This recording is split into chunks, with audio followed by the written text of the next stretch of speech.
राज्य में एक तरफ गर्मी नो प्रकोप तो बीजी तरफ વધુ મતદાનનો પડકાર। મતદાનના દિવસે પણ ગરમીનો પારો 44 ડિગ્રી સેલ્સિયસની આસપાસ રહે તેવી સંભાવના છે। બપોરે આકરી ગરમી હોય ત્યારે મતદારોને મતદાન મથક સુધી કેવી રીતે ખેંચી લાવવા તે અંગે રાજકીય પક્ષો ચિંતિત છે। કોંગ્રેસે ઉમેદવારો અને કાર્યકરોને સૂચના આપી છે કે બપોરે 12 વાગ્યા પહેલા શક્ય હોય એટલું વધુ મતદાન થાય।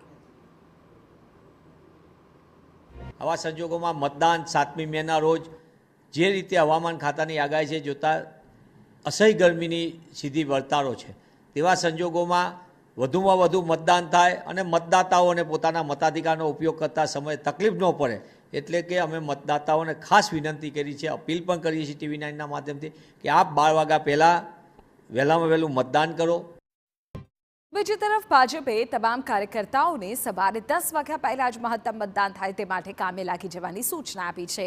જોકે શાળાઓમાં વેકેશન અને લોંગ વીકેન્ડનો માહોલ હોવાથી રાજકીય પક્ષો ચિંતિત છે, પરંતુ ભાજપને આત્મવિશ્વાસ છે કે મતદારો સ્વયંભૂ મતદાન માટે ઉમટશે અને ભાજપની તરફેણમાં જંગી મતદાન થશે। મતદારોને મતદાન મથક સુધી ખેંચી લાવવા ભાજપના બૂથ પ્રમુખો સતત કાર્યશીલ રહેશે તેવો ભાજપનો દાવો છે।